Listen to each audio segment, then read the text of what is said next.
PMDB's thoughts on WrestleMania 35.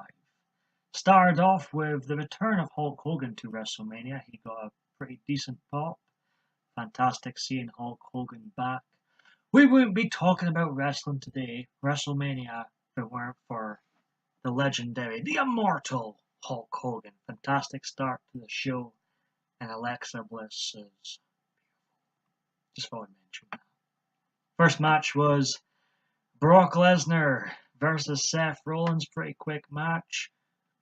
Protected Brock, got the title off Brock, and Seth Rollins is their new Universal Champion. I'm never going to buy Seth beating Brock 1-1 without cheating, so I thought this match was perfectly booked. It was a decent opener to WrestleMania.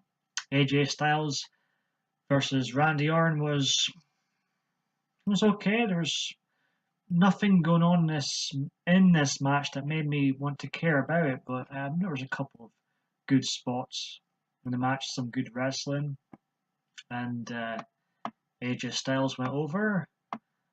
The Usos versus The Bar versus Aleister Black and Ricochet and versus Rusev and Nakamura. This was one of my tea breaks. I find the Usos now so boring. I'm done. I'm done with the Usos. But they walked out retaining their gold. It was a tea break match. Then we got the 2019 class of the Hall of Fame this year, led by D-Generation X. Great to see Bret Hart at this year's WrestleMania following the instant Saturday night. Then we had the match between The Miz and Shane McMahon. This was a stunt show, a rather comedic match, and I would say one of the highlights of the show. Shane McMahon ended up winning the match, the best in the world. I would give this maybe 3 stars out of 5 for a stunt show. Nice spot at the end. WrestleMania 35, although I don't think was overall as good as last year's WrestleMania, but it seemed to not drag on so much, so I guess that's a positive.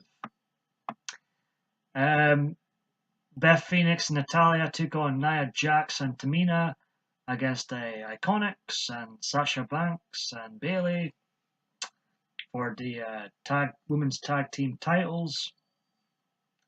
Can't remember much about this match, if I'm being honest. It wasn't the most memorable ladies match of all time. The Iconics ended up leaving WrestleMania as tag team champions. There was no heel turn. I thought there might have been a heel turn with Sasha Banks or Bayley, but no, just another match. Daniel Bryan then took on Kofi Kingston. This was a really good match, actually. This was probably, I'm going to say it, this was the match of the night. Daniel Bryan versus Kofi Kingston. Very solid work throughout. I'm not a fan of the whole New Day gimmick, I've got to be honest. It's just not my cup of tea, but as far as wrestling goes, this match was solid, and it was my match of the night. Kofi Kingston becomes your new WWE champion. Then there was a basically extended job match between Samoa Joe and Rey Mysterio. Joe choked out Rey, and that was that really. Not much to it. Then we had Roman Reigns versus Drew McIntyre, another standard match. It was really refreshing not to see Roman Reigns shoved down our throat this year in the main event. This is the perfect part of WrestleMania for him. He's not main event material.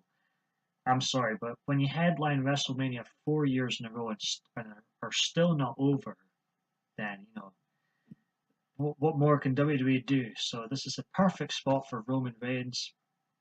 A finisher actually ended the match. Spear, Drew was done. Nice to see. A finisher actually finishing the match for a change.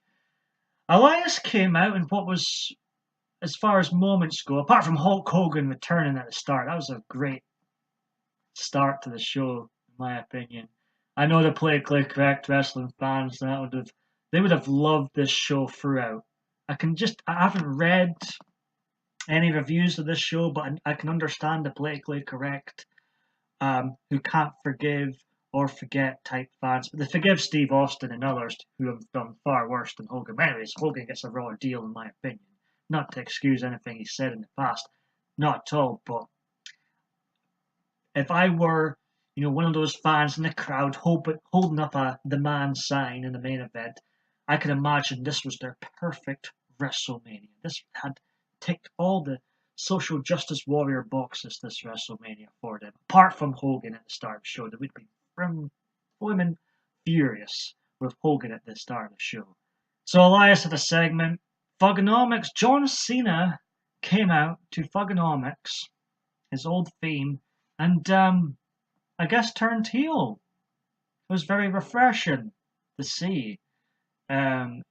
Much better than the babyface John Cena. The attitude adjustment is now the FU again, and it was not very PC. It wasn't very PG, and it was very refreshing in this WWE climate.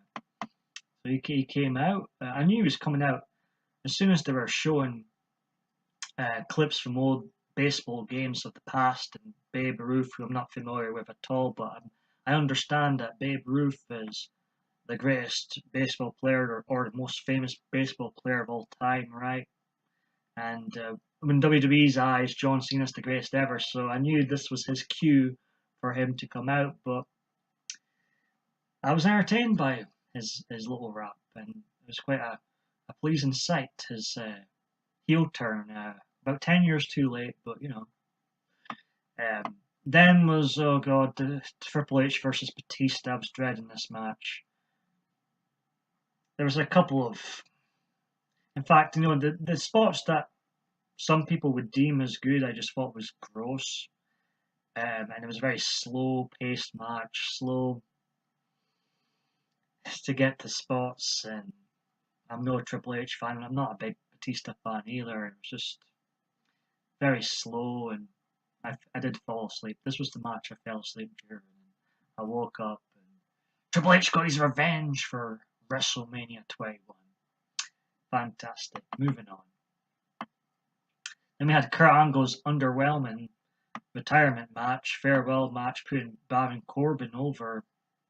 Looks like a friggin' bartender. He doesn't look like a superstar, great wrestler at all, Baron Corbin.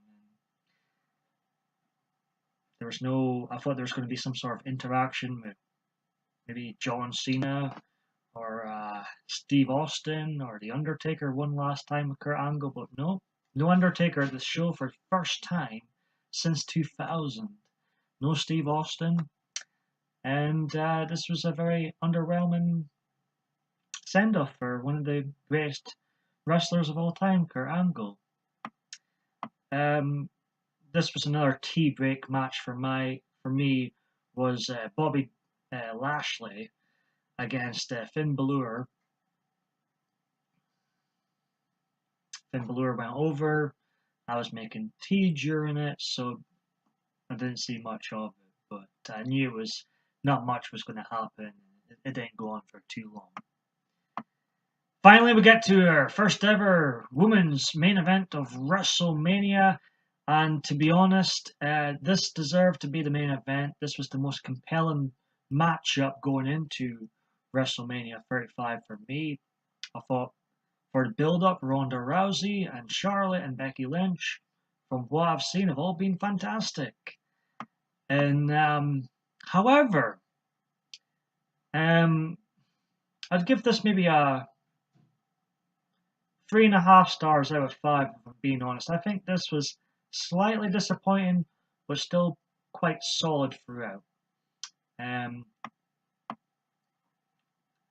Becky Lynch did the roll-up of doom on Ronda Rousey. There was no tap-outs from anybody. I thought the ending was a bit flat, if I'm being honest, but still quite a solid match. And Becky Lynch walks out to SmackDown and Raw Women's Champion. that was WrestleMania 35. I think WrestleMania 34 was overall better, had more moments, but it was far better than some of the previous WrestleManias in this decade. Like it was, I never want to watch WrestleMania 32 or WrestleMania 29 again, for example. But it was, I would say it was a mediocre WrestleMania overall, and but I've seen a lot, endured a lot worse. Final rating out of 10 for this WrestleMania, 6 out of 10.